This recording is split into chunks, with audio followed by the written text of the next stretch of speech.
For the last couple of weeks, I've been talking about the time before the Mashiach, and I have been trying to go, very detailed, quite detailed into the. Could you speak louder? Could I speak louder? Yes. Yes. And I have been going over, just many different ideas about what the end of time, really, that's really what it is, what the end time environment is, and I've gone through many different ideas, and what I want to do is continue, because as you will notice, especially from this year, we are literally in the end of time when you begin to realize what is happening. In any case, in order to understand a lot of the ideas, you need to understand this introduction. We know that Adam HaRishon, the first man, was created, obviously, to declare his belief in one God. It's basically what it is. And therefore he's commanded, of course, not to eat from the tree of good and evil.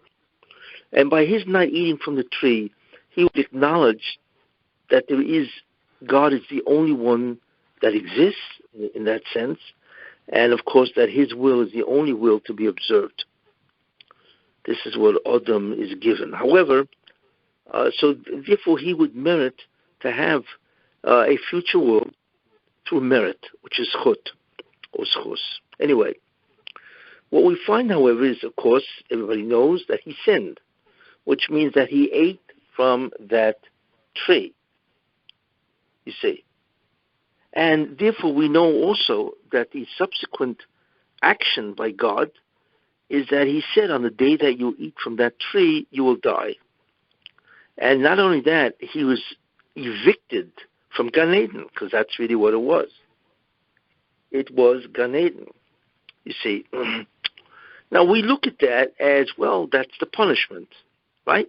He violated, disobeyed God, and as a result of that, he was subject to death, which eventually he did die, but obviously a long time after that, for another 930 years.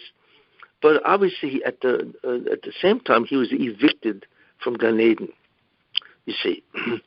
Now, when we look at these two things that happened, one is the subject to the death penalty, and the second thing is the eviction from the Garden of Eden, from Gan Eden. What are we to learn from this?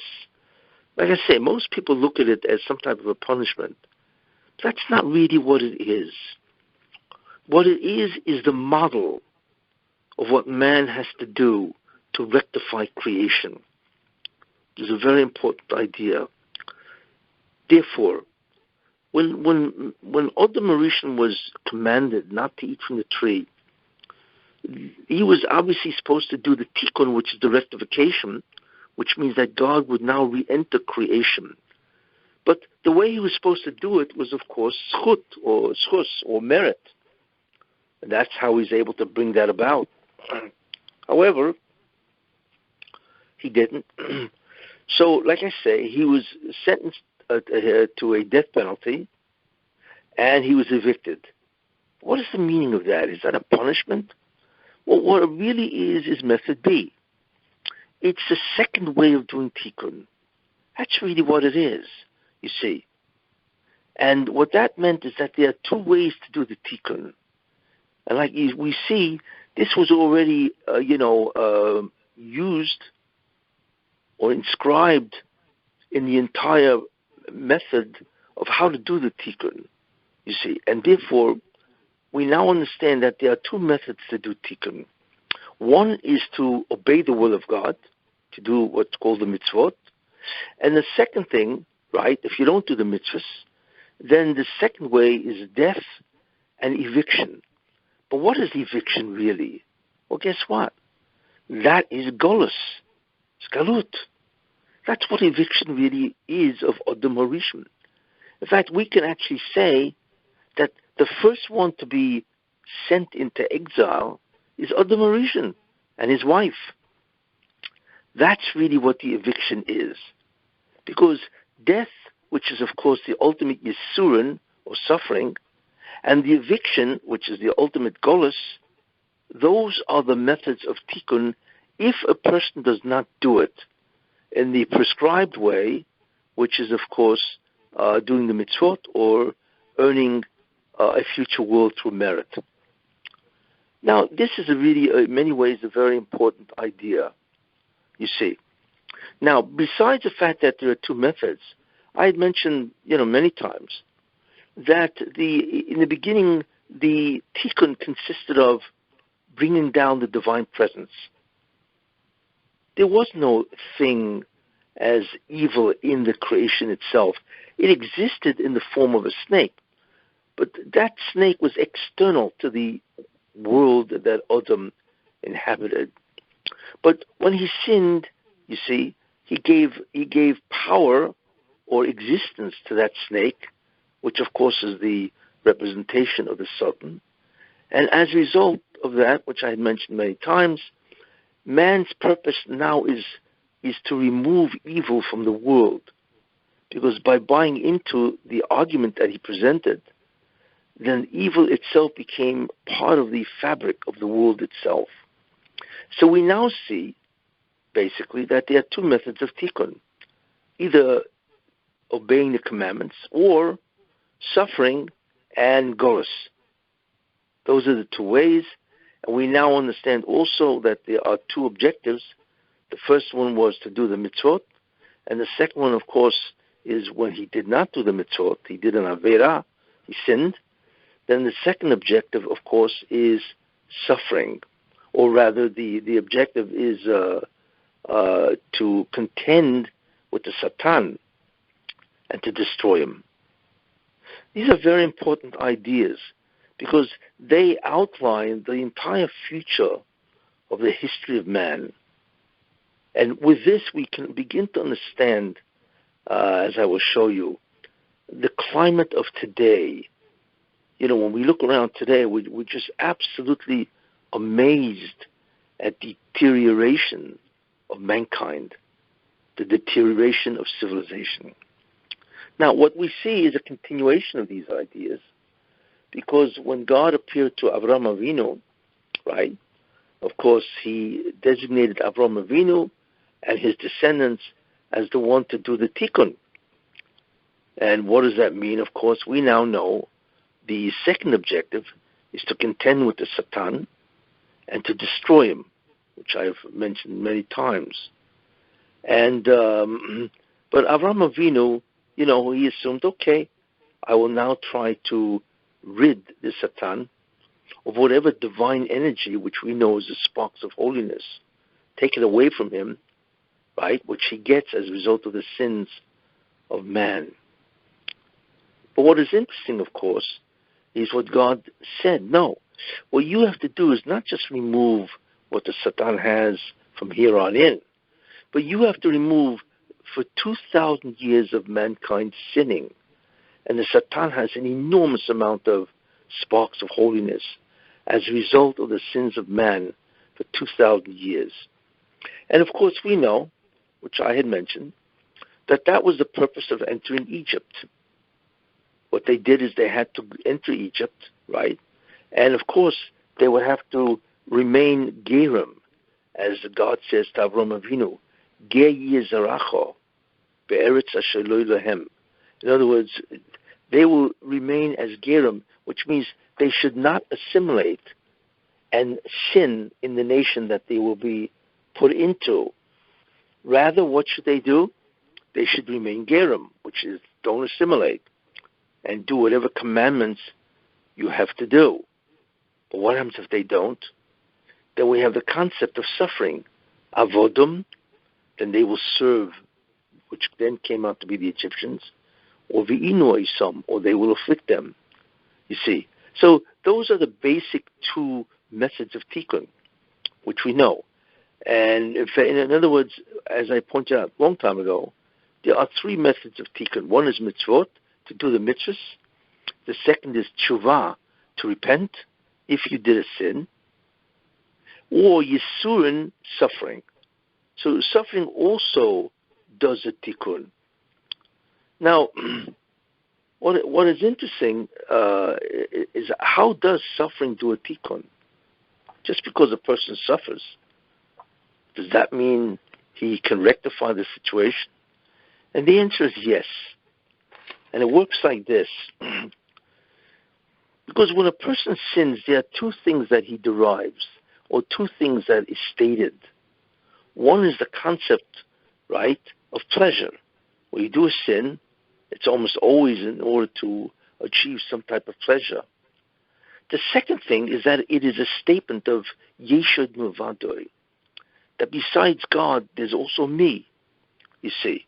It's a way of declaring a person's independence from God, or actually it's a way of saying that he also exists by himself. Every sin is a testimony, what's called Yeshod Muvadoi. Besides God, there's also another, and that is the person doing the sin.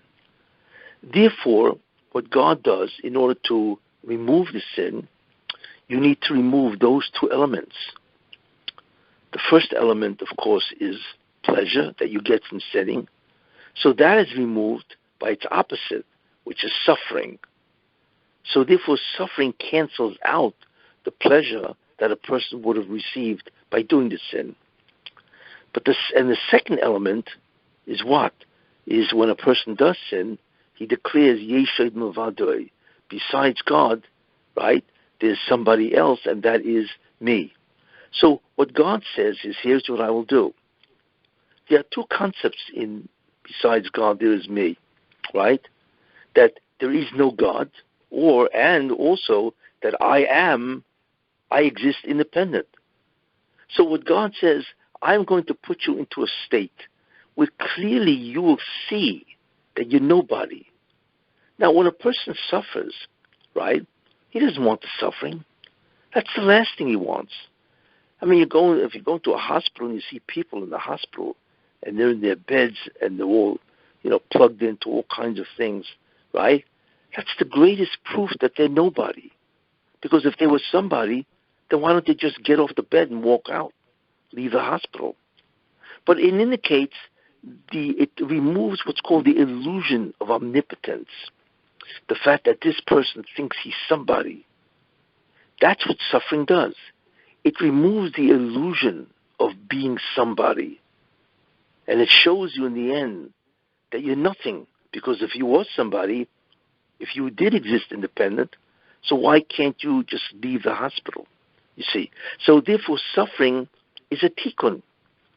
Because what it does, one, is that it confiscates the pleasure that you had by sinning. And the second thing, it shows you that you're nobody.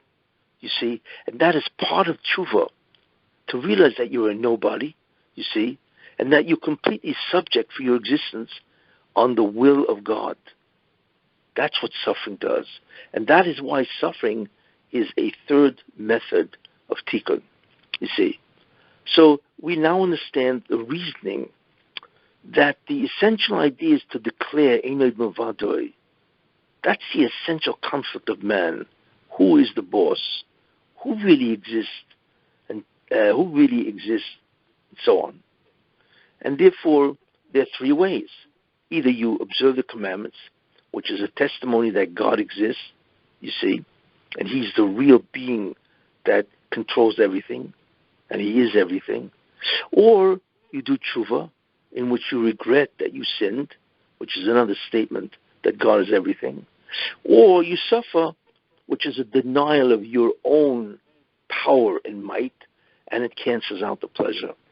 You see, all of it is related to your testimony about, or rather your belief about what you think you are and who God is, you see.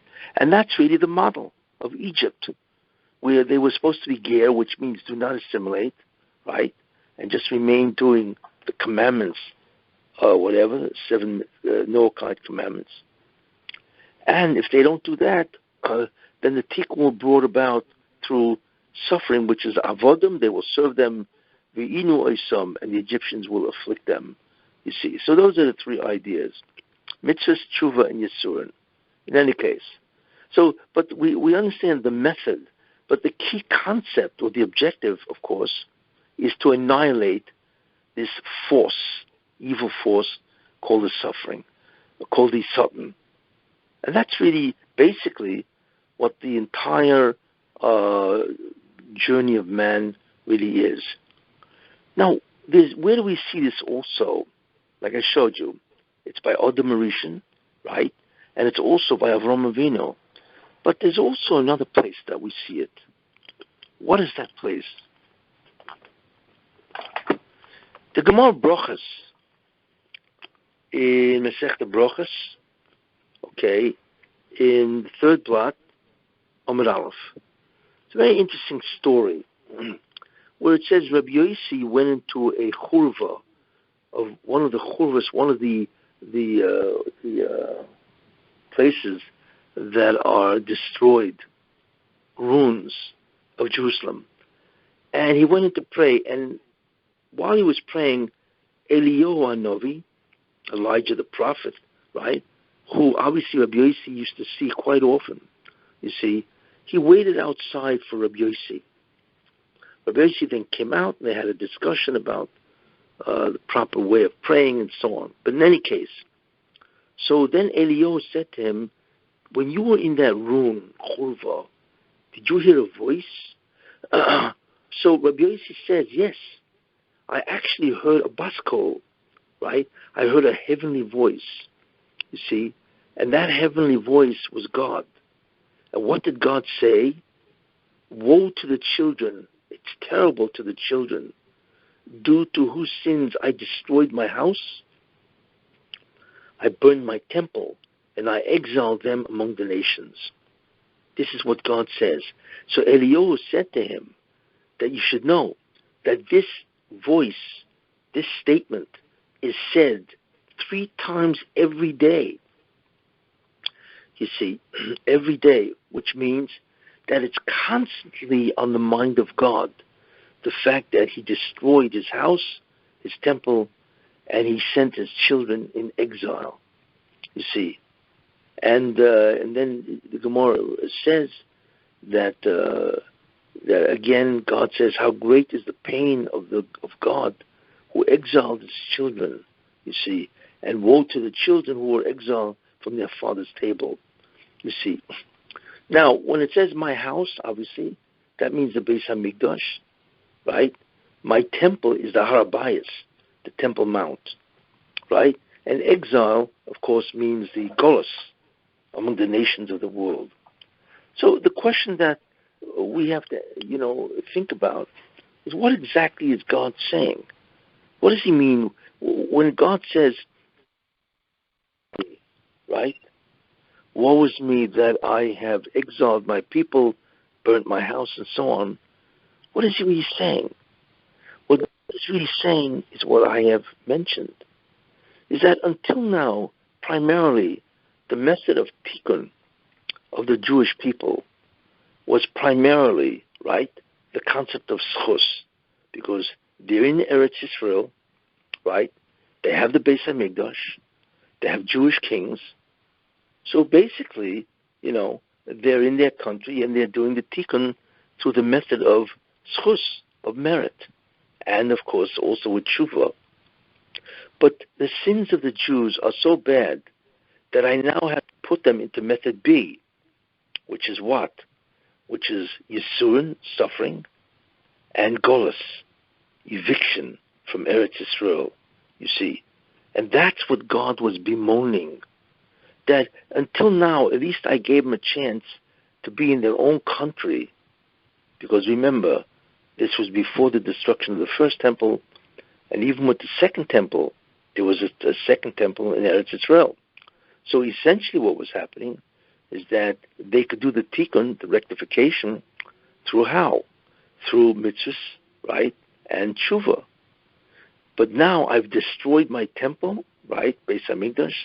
I've removed the Shekhinah, which is, of course, the divine presence, and therefore the tikkun is now going to come not so much through schus, but through suffering and exile. That is what God is bemoaning, because he now has to resort to method B, which is that suffering and exile. That's what we see again from the Gemara. Now, these are very important ideas. Now, when it's said that the Golus is now going to come through what? Through the method B, which is Yisurin, right? You have to understand it's not just Yisurin, but what will come ultimately is also Choshech, darkness, which is a different factor than suffering. So there is suffering, and there's also darkness, you see. And they both accomplish what they have to do, you see. So we now realize something very important, that the tikkun itself comes through Yisurin, suffering, and darkness. That is the method of tikkun. But darkness and Yisurin have different levels. It's a very important idea, and the more the Jews sin, the greater is the level of darkness, you see. And, I could just spell out several of them. The different levels of darkness and suffering. One is when there is no temple. There's no Beis Hamikdash. So that's one level of darkness. The second is that even though there's no temple, but they're still in their land, and the one who dominates them is the Erev Rav. That's another level of darkness. Another level of darkness, the third level, is where they go into exile, and they are subject to the culture of the nation that they are in, which provides a tremendous distraction.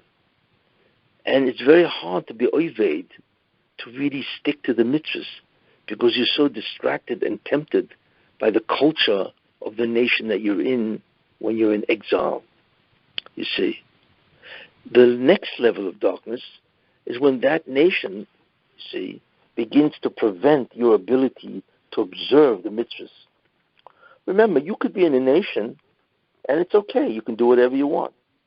But the fact that you're in a nation itself subjects you to the temptations and the ideas of their culture. However, that nation itself can now prevent you from observing the mitzvahs. So that's a fourth level of evil or darkness or suffering. You can have a fifth level of evil, where not only do they prevent your observance of the mitzvahs and distract you because of their culture, but they begin to kill you. That's real persecution, where they actually kill you, you see. So we're talking now about a tremendous amount of evil and harm, you see. And another level of evil, which is deadly, I'm trying to point out, who did it, is when the killing becomes a campaign. And that's what we saw in the Holocaust. In any case, what it means is that the desire to destroy the Jews, to murder them, actually becomes pervasive and prevalent all over, and it actually becomes an active campaign. That's the greatest level of darkness that you can imagine, you see. Now, we know, in what's called the Mem Teshari Tumah, the 49 levels of Tumah, of defilement, you see. We know that. And we also know from previous Shurim that when mankind and the Jewish people reach the Mem Teshari Tumah, God will not tolerate that, because he does not want the Jewish people to slip into the 50. So therefore, I use the expression, he's going to press the restart button, which is what he does. Now, in the beginning, by the Mabul, when mankind had descended into a terrible level of promiscuity and evil, right? he decided to destroy the world. But as I mentioned, I think in the last year, right, that was the only time he did to destroy the entire world. And he swore never to do that again, you see. But this is what he does. We, however, are now in that level of tumah. Yes, we have descended, mankind, and along with mankind, a great deal of the Jewish people, unfortunately, have descended into the Memtes, into the 49 levels. Therefore, the level of darkness is staggering. This is what happens, you see. Now, as a result of that, we have now been seeing terrible things for the Jewish people, that there's a great deal of suffering, certainly from COVID, and in general there's a great deal of suffering, and sicknesses, and divorces, and death, and so on, bankruptcies, all kinds of things that Jewish people are beset with, and so on. We find even now in the story of Meron, where the Jews, where a select number of Jews were killed. This is Meron. We find the same thing happen again later. Stalin in Erev Shavuos, in Stalin, where the bleachers of the students got collapsed. And now we find again, unfortunately, another collapse in Florida.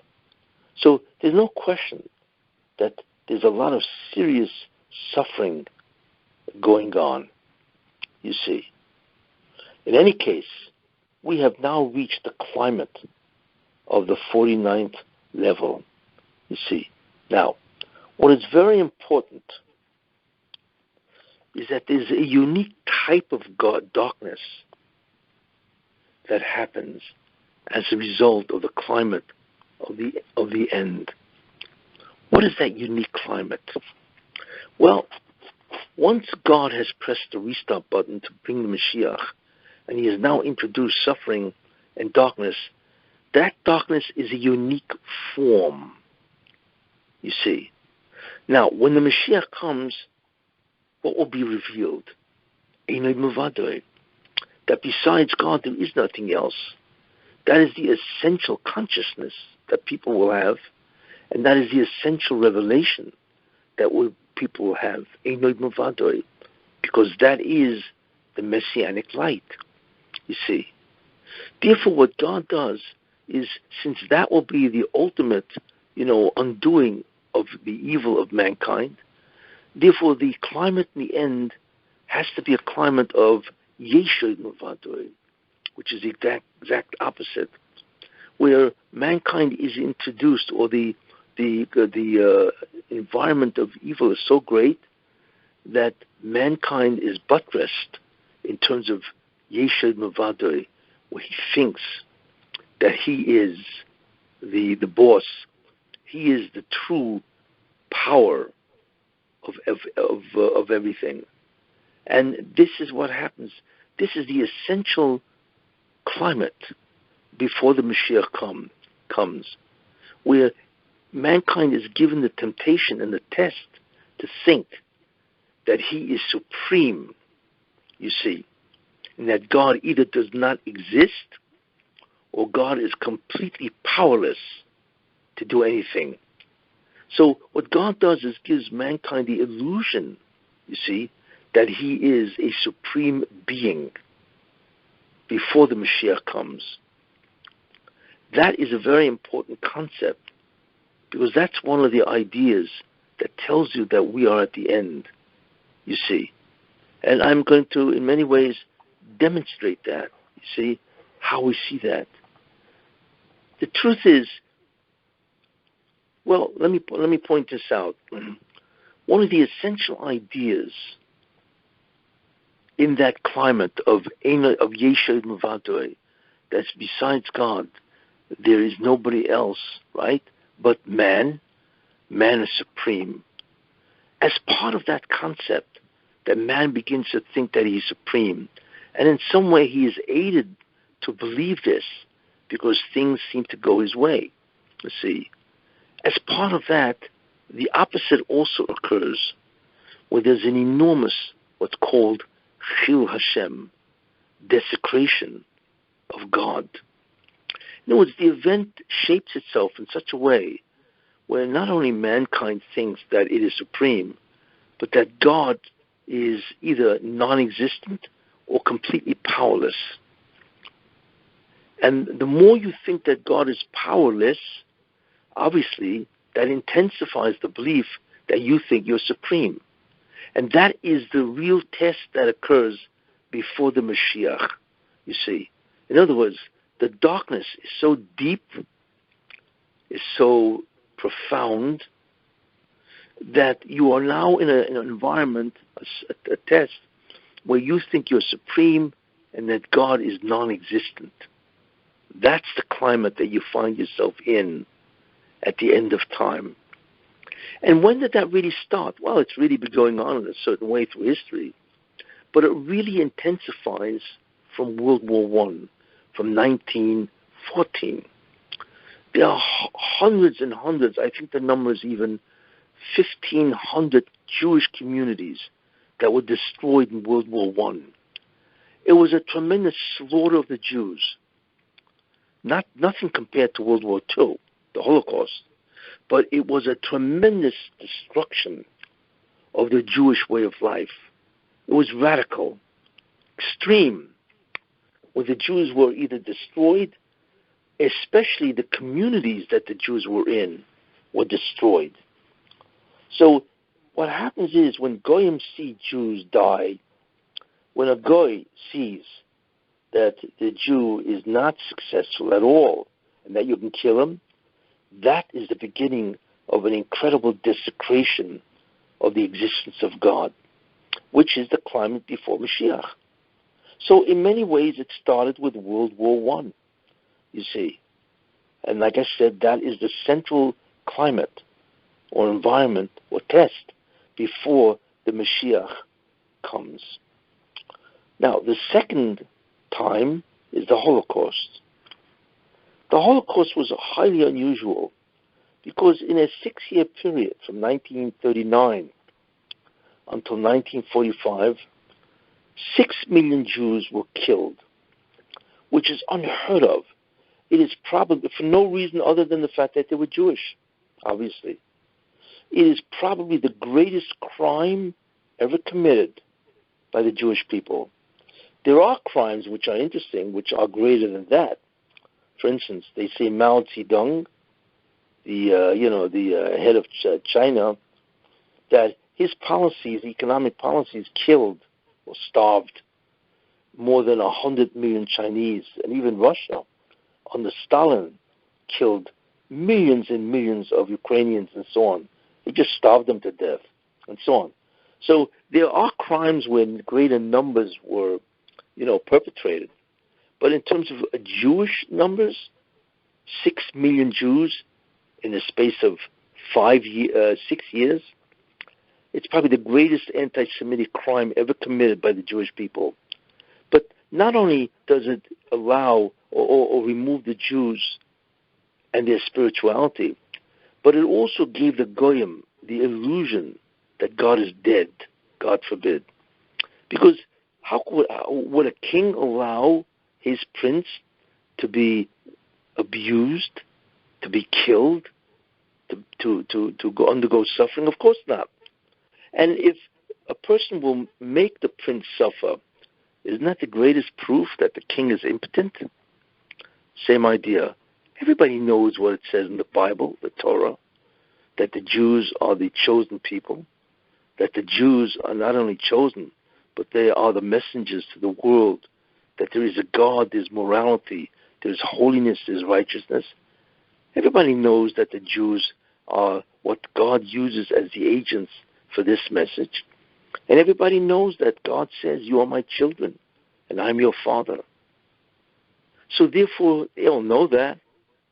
So if that's the case, when the Jews are slaughtered without restraint, en masse, what do you think people think about God? They say, God? What God? Would he have allowed, if he existed, would he have allowed the Jewish people to be slaughtered like that? Of course not. So either they believe that God does not exist, or he's completely impotent and they could do whatever they want to the Jew, or even they could live whatever sample, lifestyle they want. What is so unusual about the Holocaust, which I find to illustrate this, is that the Jew was killed, but not just killed. Every part of his body was used. It's like he was an animal. You take an animal, you use his skin for leather, you use his fats, you use his bones, right? You use his meat. It's completely a usable item. Well, the same thing with the Jew. His skin was made into lampshades. The fat of the Jew was made for soap, right? And then, of course, they burnt the Jew completely. They took his jewelry. They took the gold out of his teeth. It's almost like the Jew is an animal that could be completely abused, right, and decimated by the goy. You see? You don't find that usually. Usually when people kill people, they just kill them. But the Jew became a commercial item. It's astounding. Why? Because that illustrates the ultimate test where God allowed mankind to think that he can do this to the Jewish people, his people, and get away with it. And therefore they would think, well, who is God? Where is he? Why doesn't he come and stand up for his people? Obviously, either he doesn't exist, or if he does, he's very powerless. That's why the Holocaust was among the greatest examples ever known for the Chil Hashem, for desecration of God's name. Very important idea. But that continues. This climate of Yeshud Muvadoi, where mankind thinks that it is supreme, continues. How? One of the ideas is scientific advancement. What many people think science, which is basically, of course, an understanding of the natural physical phenomenon, is proof that there is no God, especially with Darwinism, you see. So the fact that as science advances in technology, people, that in many ways erodes the belief in an all-powerful God. Because what do you need God for? What runs the universe isn't God, right? What runs the universe is scientific laws, you see. And this, of course, all started by Darwin, who I always get a kick out of the fact that he was actually not a priest, but he was a pastor, whatever, and so on, you see.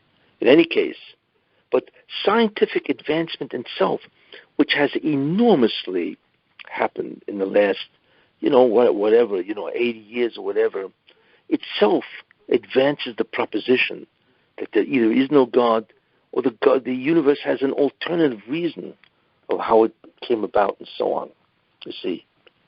In fact, the amount of information or science advancement is so great. I once read many years ago that there are 7,500 journal articles which are published daily. Do you imagine that?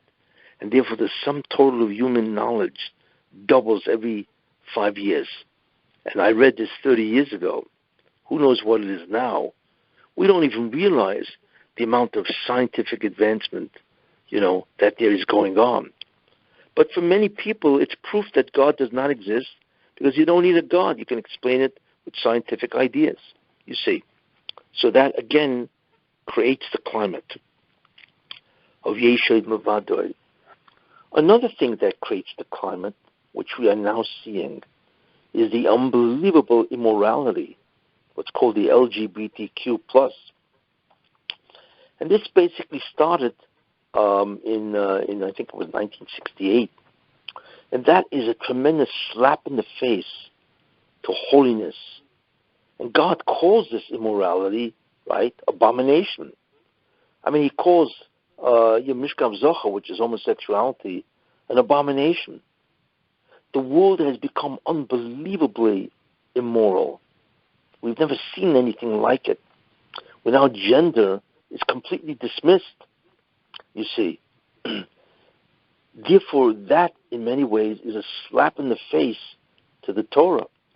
Everybody knows what the Torah stands for, that one of the things it says that homosexuality is forbidden or whatever, but nobody cares. You see, this immorality is not only allowed in today's time, but it is preferred, you see.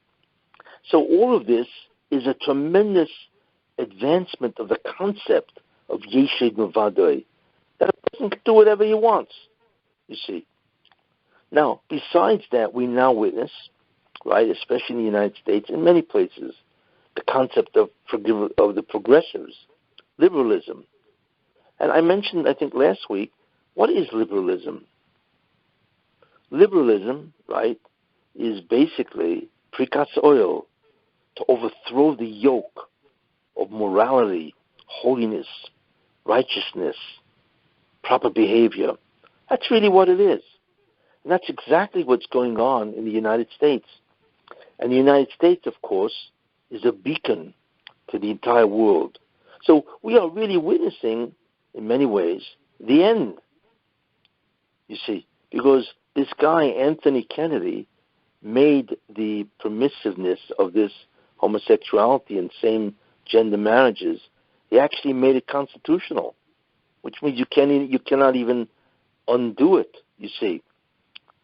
Therefore, we are now witnessing the true Yeshid Mavadoi, where anybody could do whatever he wants and even deny, his biological, reality, which is just incredible. But what's interesting about that is that as mankind rebels against God and the Torah and his morality, which is true of the non-Jews, because they have major religions where they believe in the Bible, and so on. As they do that, God shows them this is what's going to ultimately come about as a result of your own actions, that civilization will be destroyed. And that's what they're doing. They are destroying civilization.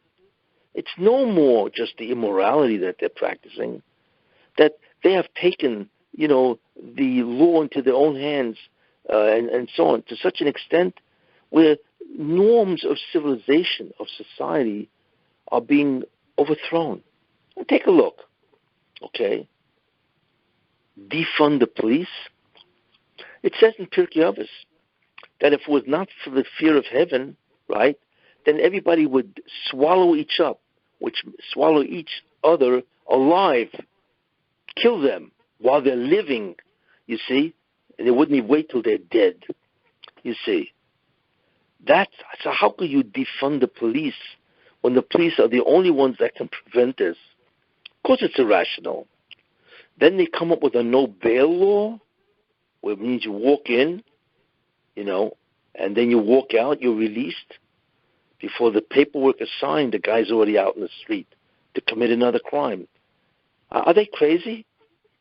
Then you have, right, that they don't even stop crime. I think in San Francisco, if you steal less than $950, they don't even bother stopping you. Do we have any idea how that's going to reinforce crime? Then they have cities which are destroyed, right? Portland, Oregon, right? You have LA, you have Chicago, Atlanta. There are cities that are all democratically run, right? And they are being destroyed.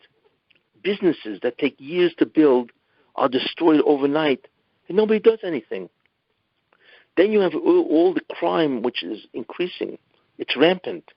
All the murders and the shooting, they're up by 100%. I mean, in Chicago, it's unbelievable what goes on, the murders and the shooting and so on. Who ever heard of something like this? Crime is not being stopped at all.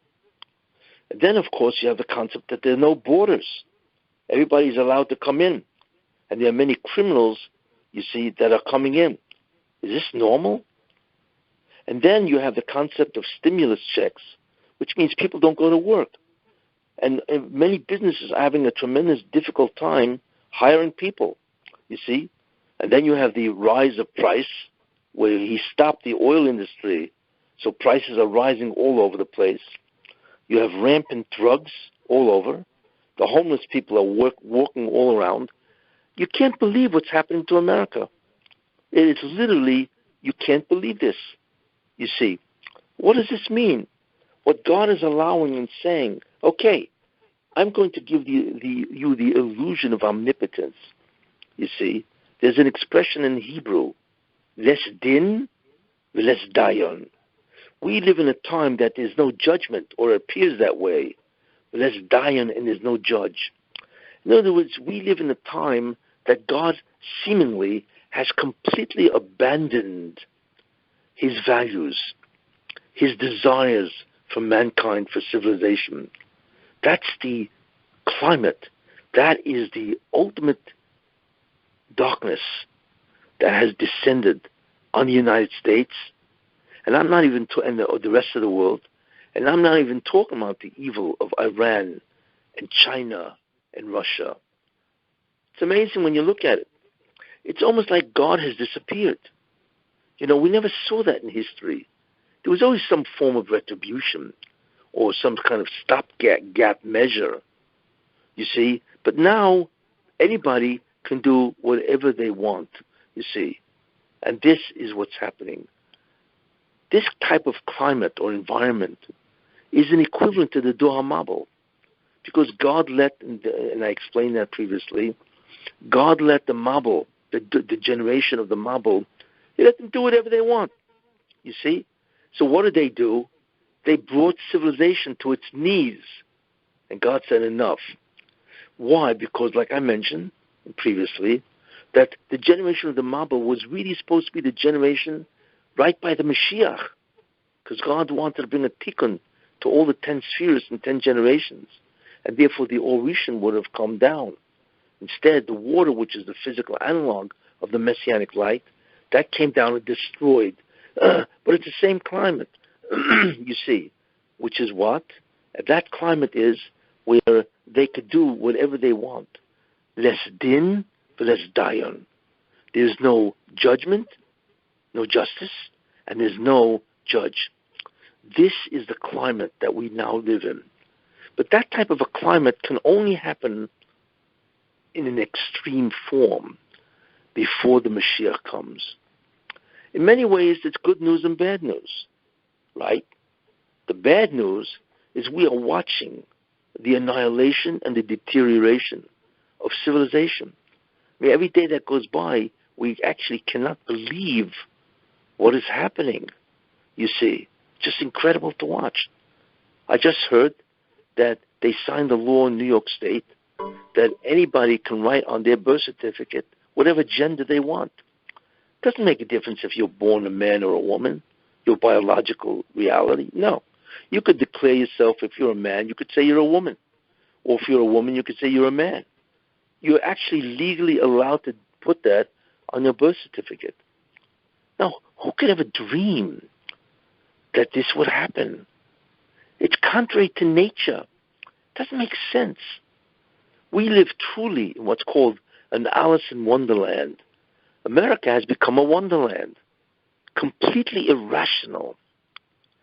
This kind of a climate, where it looks like God has completely abandoned the earth, where mankind has now taken over the entire earth, and they now do whatever they want, to the extent where everything is irrational. It doesn't make sense, you see? And we're shocked. How can people that don't look like they're stupid, you know, we're talking about the Congress, Supreme Court, right, the White House, how could they do this kind of stuff? What did they do? They just woke up one day and they said, you know, we want to pass these laws that will destroy the United States. We want to cancel culture. It's absurd. This is what's happening. This type of environment can only happen at the end. And this is what the Mem Tes Shari Tumah looks like, you see. It is a time when mankind completely rules without any deterrent to what he wants to do. And when he rules, everything becomes irrational. And that's what's happening. So the bad news is that this is actually happening now. The good news is that this can only happen if it's right before the Mashiach. It can only happen if it's the Memtes Shari Tumah, if it's the 49 levels of defilement, you see. So in a certain sense, it's good news, but we are watching, we can't even believe it. And like I mentioned previously, that is why people in the Gemara, Rabbi Yochanan and so on, that's why they said, let him come, let the Mashiach come, but I don't want to see it. Because they knew what would happen. They knew that the climate before the Mashiach comes has to be so gross, so bad, that it defies rationality and logic. And they didn't want to be a part of it, and so on. It's one thing to be part of a civilization that sins. It's another thing to be part of a civilization that has lost its way completely and that it is violating nature and so on and can become completely irrational. In fact, U.S. is no longer the U.S. It is United Sodom. U.S., United Sodom. America has become Sodom, you see, which was a civilization that was completely irrational. And because it was such, God said, I will destroy it. It's not only the evil of Sodom, it was worse than that, because they practiced laws and ideas that were contrary to the existence of civilization. For instance, if somebody would steal, then the one who had to pay the thief was the victim himself, because if he didn't have that item, then the guy would never have taken it. Is this normal? This was Sodom. I'm not even talking about all the other terrible things that they did. And in the end, God said, I will take them out. And he did. And when he took them out, it was an unbelievable physical event. We don't even know what it was. Was it an earthquake? And so on. But in any case, he took them out. The good news is that this cannot go on for a long time. I'm not even talking about the fact that Judaism is dying. 11 million Jews are gone. Imagine 70% of non-religious Jews intermarry. Could you imagine what that means? How long could the Jewish people survive? It is Judaism that is dying. If that's almost 80% of the Jewish people are gone.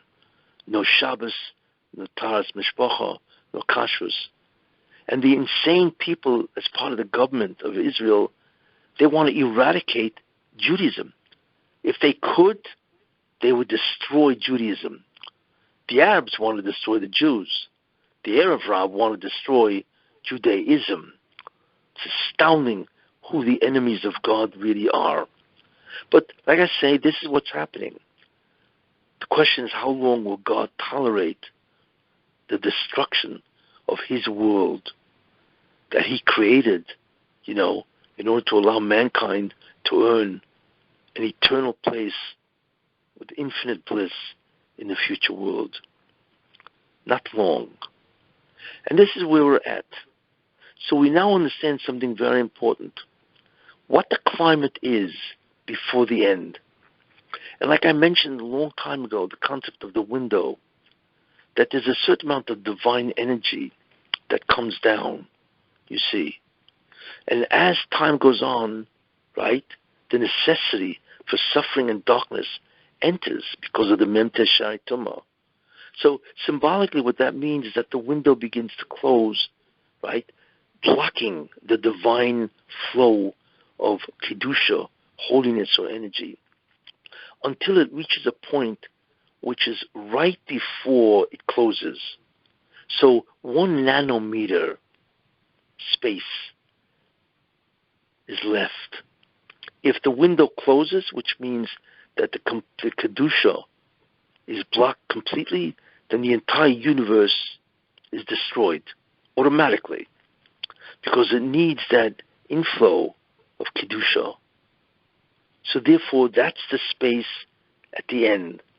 Could you imagine what that space looks like? Could you imagine what the world looks like when there's only 1 nanometer of space left before the window closes? You're looking at it. This world is the world of the space being 1 nanometer. Yeah, because it's not just the world of sinning. It's much worse than that. It's a world in which God is enormously desecrated. That people view God, if they view him at all, because religion is on the way out for many people, where they view God as irrelevant or non-existent. Chil Hashem, God has been ultimately, extremely desecrated. That's part of that world.